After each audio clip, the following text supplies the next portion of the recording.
Primero que todo hablaremos del caso Colpuertos. Hechos. Colpuertos fue creado mediante la Ley 154 de 1959, donde buscaba proveer y gestionar los servicios públicos, la explotación de recursos naturales, el comercio exterior y el manejo financiero. Pero en los años 90 surge una idea, la cual era entregar Colpuertos a políticos y empresarios con el fin de que hubiera un mejor control de los servicios públicos y del manejo financiero. Pero lo que no sabían es que estos empresarios y políticos crearon una empresa llamada Colpuertos, con el fin de crear abogados falsos que tuvieran como propósito demandar a Colpuertos por pensiones que no les hubieran pagado a estos abogados fantasmas. Con ello, lograron su cometido, el cual fue robarse esas pensiones y pasarlas al Fondo de Pensiones de la empresa Puertos de Colombia, más conocido como Colpuertos. Con estas acciones cometidas lograron estos diferentes fraudes, los cuales eran falsificación de documentos públicos, el cual era crear falsas demandas y títulos profesionales. Segundo, concierto para delinquir, que es la creación de grupos con el fin de desfalcar dinero.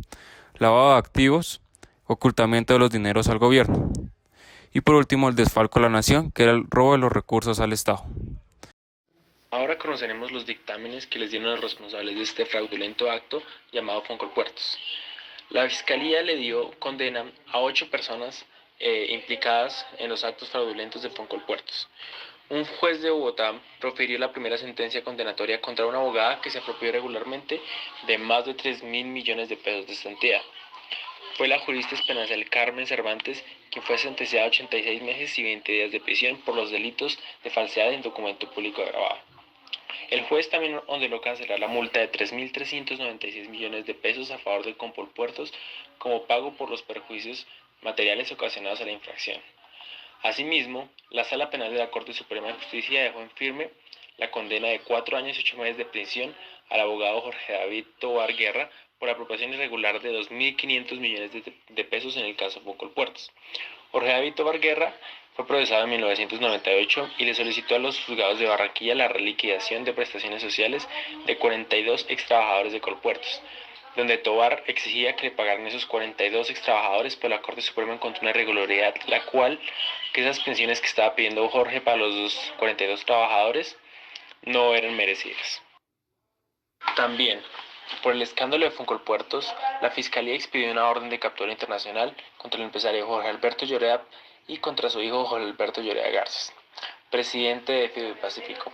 La orden judicial se dio con el interés del que padre e hijo cumplieran la condena respectiva, en la cual fueron sentenciados a 9 años de cárcel por el despacho del juzgado segundo de la Escogencia de Penas de Bogotá. La condena de Jorge Tovar se debió a 42 pagos de prestaciones sociales a 42 extrabajadores, de los cuales la irregularidad era que lograban una suma de 1.889 millones de pesos, por lo cual Jorge Tovar fue condenado a 105 meses de prisión y el Tribunal Superior de Bogotá le bajó la pena a 57 meses. Por último, podemos observar algunas conclusiones del caso Colpuertos. Primero, Colpuertos hubiera sido una gran oportunidad para Colombia, pero debido a la desviación de recursos que hicieron los empresarios y políticos, terminaron dañando a Colpuertos y con ello dañando a los empleados de Colpuertos, que no pudieron cobrar sus pensiones y con ello dejándolos en la bancarrota.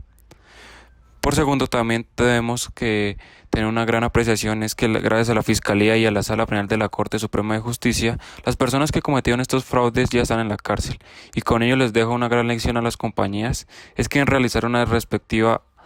auditoría interna y externa, con el fin de saber cómo se están manejando sus recursos y que se estén realizando correctamente sus actos como lo exige la ley.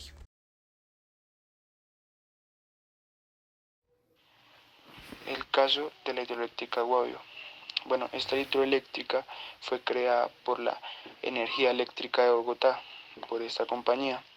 Bueno, se dice que esta hidroeléctrica del Guavio es la primera central en funcionamiento más grande de Colombia, con una capacidad instalada de 1.200 megavatios, distribuidos en 5 unidades.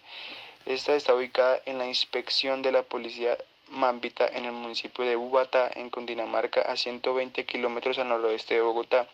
Su embalse embarca los municipios de Ubalá, Guachalá, Gachetá, Gama y Junín y está en plena operación el 15 de diciembre de 1992. Bueno, este proyecto consiste en el aprovechamiento del río Guavio, ubicado en el suroriente de Cundinamarca, mediante la construcción de obras civiles que incluyen una presa de 250 metros de alto, con el fin de manejar un caudal de 176 metros cúbicos de agua por segundo. El objetivo es el de generar 1000 megavatios en una primera etapa, con lo cual la producción de energía eléctrica en el país se incrementaría en un 11.3% en el futuro. Bueno, ahora ya que hablamos de la historia, ahora vamos a ver por qué esta hidroeléctrica del Guavio generó tanta controversia en Colombia. Y se ve de dos factores generales, y pues a la vez pues los más importantes, que fue el retraso en su terminación y el sobrecosto que tuvo su realización, que fue de aproximadamente 350.000 millones de pesos. Pero en consecuencia de esto hubieron diferentes tipos de fraude, que fueron enriquecimiento ilícito, que en el cual se reflejaba un incremento del patrimonio de Fabio Puyol Vasco y demás acusados, que Fabio Puyol Vasco fue el exgerente de la empresa de electricidad de Bogotá.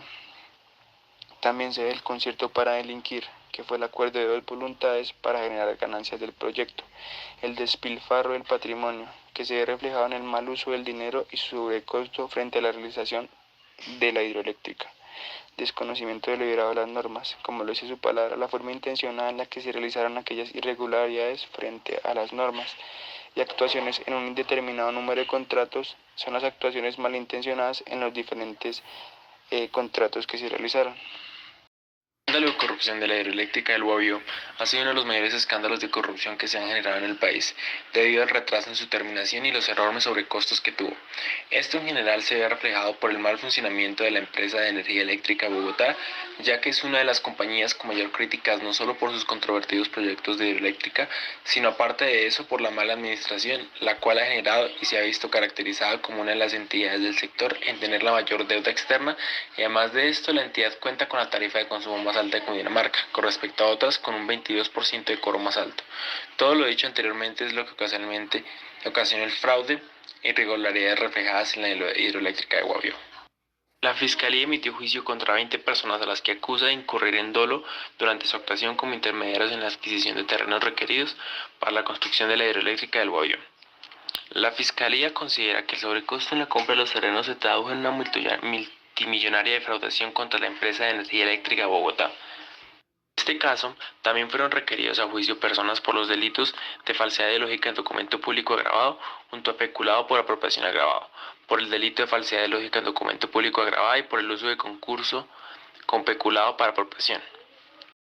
Respecto a tantas irregularidades que se vieron en este caso, la gobernación tomó medidas como reducir gastos de funcionamiento,